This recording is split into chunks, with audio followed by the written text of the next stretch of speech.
Olá, meus irmãos. Hoje nosso devocional é sobre a importância de cultivarmos uma vida de oração. E Jesus, ele deseja formar um povo que ora.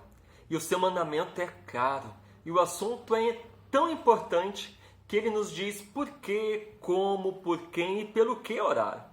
A oração é tão importante que o próprio Jesus orava, e orava muito, sendo ele Deus. Jesus nos dá o exemplo como um homem perfeito, levantando-se de madrugada para orar, por exemplo. Lá em Marcos 1,35 diz: tendo-se levantado alta madrugada, saiu.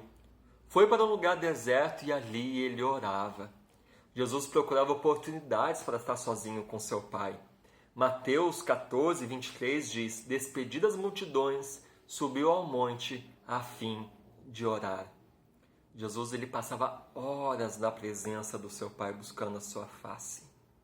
A Bíblia nos diz também que no período mais difícil do seu ministério, momento de sofrimento e angústia, Lucas 22:41 diz que ele, por sua vez, se afastou cerca de uns 30 metros e de joelhos orava.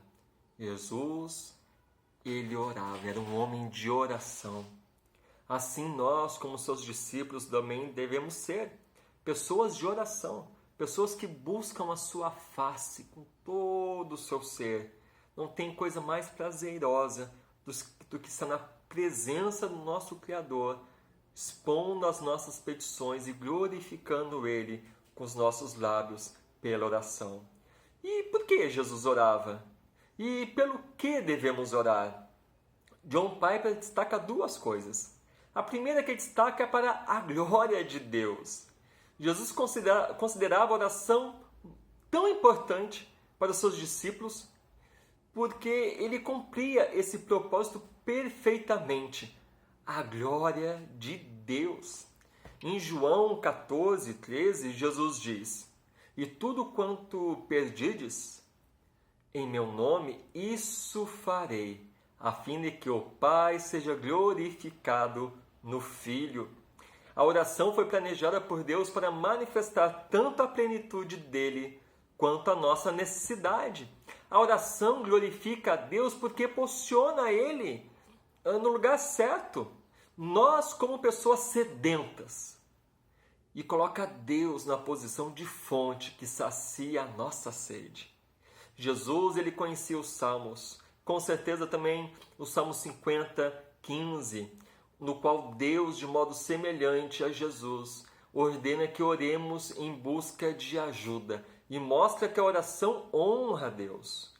Lá diz: invoca-me no dia da angústia, eu te livrarei e tu me glorificarás. A oração, meus irmãos, foi planejada para que nós se relacionássemos com Deus, ficando claro que nós recebemos a ajuda dele e ele recebe a glória. Jesus disse que veio ao mundo para glorificar o Pai. João 17:4 diz: eu te glorificarei na terra, consumando a obra que me confiaste para fazer. E parte dessa missão que Deus lhe confiou foi ensinar os discípulos a orar. Porque quando oramos em nome de Jesus, João 14:13 diz que para que isso? Para que o Pai seja glorificado no Filho. E o segundo propósito fantástico da oração é para a nossa alegria. Para a nossa alegria. Tudo que Jesus ensinou teve a finalidade de nos libertar dos destruidores da alegria eterna e abastecer-nos com a única alegria duradoura, a alegria em Deus. Lá em João 17:13 diz: digo estas coisas enquanto ainda estou no mundo, para que eles tenham a plenitude da minha alegria. Um dos ensinamentos mais marcantes com respeito à nossa alegria foi sobre a oração. Ele deixou bem claro seu objetivo, a alegria dos seus filhos. João 16:24 diz: até agora nada tendes pedido em meu nome. Pedi e recebereis, para que a vossa alegria seja completa. Então, o fato mais incrível sobre a oração, conforme Jesus ordena, é que ela serve perfeitamente para assegurar a glória de Deus e a nossa alegria. Meus irmãos, e como devemos orar? Com simplicidade, com perseverança, por meio de Cristo, em seu nome e com fé. Com simplicidade devemos orar, meus irmãos. A solitude de Deus em nos atender e seu perfeito conhecimento do que nós necessitamos, antes mesmo de pedir, significa que devemos usar palavras simples e rejeitar vãs repetições, baseado na ideia de que Deus se comove com as nossas muitas palavras. Lá em Mateus 6, do 7 ao 8, Jesus nos diz que devemos orar como? E orando não useis vãs repetições, como os gentios, porque presumem que pelo muito falar serão ouvidos. Não vos assemelhais, pois, a eles, porque Deus, o vosso Pai, sabe o que tendes necessidade, antes mesmo de o pedirem. É fantástico essa verdade. Então, ore com simplicidade e com perseverança. Jesus, na parábola do amigo inoportuno, em Lucas 11, do 5 ao 8, e do juiz iníquo, em Lucas 18, do 1 ao 8, nos ensina a sermos perseverantes na oração. E a ideia desses textos não é vencer a resistência de Deus, mas entender, pela oração perseverante, a sabedoria divina ao meio e ao tempo de resposta à nossa oração. Isso é muito importante. Jesus não tem má vontade, meus irmãos. Ele quer ajudar seus filhos a glorificar o seu nome, porém, ele sabe melhor do que nós quanto e como dar a resposta. Por isso, a oração perseverante demonstra a confiança de que Deus é a nossa única esperança e que Ele agirá da melhor maneira no tempo oportuno para responder a nossas súplicas persistentes. Descanse em Deus. Ore a Deus. Ore. Não pare de fazer as suas orações. Talvez você tenha muitas orações por parentes, amigos, por alguma doença, uma situação difícil pelo qual você está passando, orando pela conversão do cônjuge, do filho. Não perca a esperança. Permaneça orando de forma perseverante. E o Senhor, nosso Deus, irá responder do jeito dele, do tempo dele, para a sua glória. Descanse no Senhor. Devemos orar, meus irmãos, com perseverança e com fé. E orar com fé nem sempre significa ter a certeza de que tudo acontece conforme pedimos, mas sempre significa que por causa de Jesus confiamos que Deus nos ouve e nos ajudará da forma que lhe parecer melhor. Significa que o Senhor não nos dará o que pedimos, ou que Ele dará apenas o que pedimos, ou dará algo até melhor. O pai dará ao seu filho uma pedra se ele lhe pedir um pão? Não. E nem dará um pão se esse pão estiver mofado, embolorado. Talvez lhe dê um pedaço de bolo, um bolo recheado, bem gostoso. Nem sempre o que pedimos com sabedoria. E o fato de Deus não nos dar isso demonstra a sua graça e misericórdia e amor por cada um de nós. Às vezes você está pedindo um pão. Oh, Senhor, aquele abençoado. Ah, como eu queria namorar com aquele menino, com aquela menina. Ah, quem dera se ele fosse meu marido. Né? Os solteiros aí, né? Rapaz, Deus não dá. Por quê? Aquele pão está bolorado. Rapaz, está mofado e você não está vendo. Você já foi no mercado e já comprou um pão embolorado? Você chega em casa, abre o pacote. Rapaz, o pão do sanduíche está mofado. Nem sempre a gente percebe. É Deus nos livrando quando nos diz não. Deus sabe o melhor para mim e para você. E às vezes, meus irmãos, às vezes, as respostas de Deus para as nossas orações nos deixam extasiados com tanta abundância. Em outras ocasiões, tem mais gosto de remédio do que de comida. E põe a nossa fé à prova.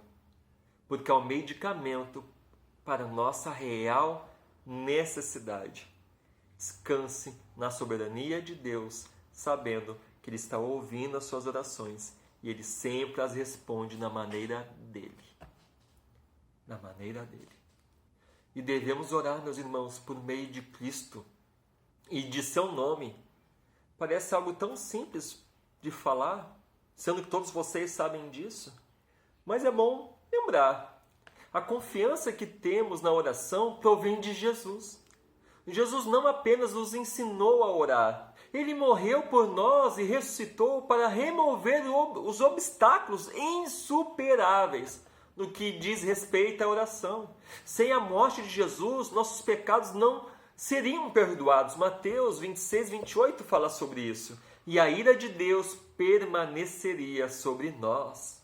João 3, 36 diz: por isso, quem crê no Filho tem a vida eterna. O que, todavia, se mantém rebelde contra o Filho, não terá a vida, mas sobre ele permanece a ira de Deus. Meus irmãos, nessa condição, não poderíamos esperar nenhuma resposta de Deus. Pessoas que não colocam a sua fé em Cristo Jesus e não descansam no Filho de Deus e não vão até o Pai por meio do seu Filho Jesus, as suas orações não são atendidas, porque é por meio dele que o Senhor nos ouve, é por meio dele que ele atende os nossos pedidos, as nossas súplicas. Jesus, portanto, ele é a base de nossas orações. Encerrar a oração com a frase em nome de Jesus, amém, não é uma tradição simplesmente, mas é uma declaração de fé em Jesus Cristo como a nossa única esperança de acesso a Deus. E por quem devemos orar? Bom, primeiramente por nós, não que nós merecemos, né? A oração não tem relação com merecimento, mas sim com misericórdia. Oramos por nós porque somos fracos, temos muita propensão para pecar e dependemos inteiramente de ser preservados pela graça, a fim de que a nossa frágil obediência se sustente. Jesus disse: vocês orem assim: não vos deixe cair em tentação, mas livra-nos do mal. Mateus 6, do 9 ao 13, fala sobre isso, a oração do Senhor. Oramos por nós, em primeiro lugar, porque conhecemos as nossas fragilidades e vulnerabilidade mais que qualquer outra pessoa. Nós conhecemos o nosso coração e sabemos das lutas pela qual passamos contra o pecado e nossa total dependência do Espírito Santo para nos manter firmes em obediência à palavra de Deus. E depois de orarmos oramos também pela nossa família, amigos, igreja, irmãos, nossos irmãos perseguidos por missões. Meus irmãos, ninguém deve ser excluído de nossas orações. Ninguém. Se em nosso coração egoísta pensarmos em algum adversário, em alguém que nós não gostamos ou temos dificuldade de nos relacionar, Jesus ele é incisivo. Essa pessoa também deve ser alvo de nossas orações. E da maneira correta, hein? Não do tipo, Senhor, mata ele. Senhor, destrói ele. Senhor, manda ele embora, ou algo desse tipo. Desce fogo. Não é desse tipo, não. Essa pessoa tem que ser abençoada em nossas orações. Mateus 5,44 diz: amem os seus inimigos e orem por aqueles que vos perseguem. Abençoem os que vos amaldiçoam. Orem por aqueles que os maltratam. Lucas 6,28. A essência da fé cristã. Orem por aqueles que te perseguem. Ame-os. Isso constrange. Quando você coloca em prática a oração por essas pessoas, você vê Deus fazendo coisas extraordinárias. Primeiro no teu coração, mudando o teu caráter. E na vida daquele no qual você está orando. Meus irmãos, embora você esteja ocupado com muitas coisas, só uma é necessária: andar com Deus, em comunhão com Deus, em oração. Separe tempo para estar a sós com Deus em oração. E agora, com a quarentena, você tem tempo a mais disponível para buscar a presença de Deus. Saiba aproveitar a tua quarentena da maneira que glorifique Deus. Busca Deus em seus devocionais, na leitura bíblica, com a sua família em culto doméstico. E busca Deus no seu quarto, no seu particular. Abra o seu coração diante de Deus. Expõe as suas necessidades, as suas fragilidades, os seus pecados. Vá até Deus e seja saciado por Ele. Que o Senhor te abençoe, meu irmão. Comece o teu dia com Deus. Passe o teu dia com Deus e termine o seu dia com Deus. Muitas pessoas em nossa época começam o seu dia com o despertador, que está lá no celular. No momento de desligar o despertador, já aproveita, já olha as mensagens no WhatsApp, já vai se atualizar pelo Face.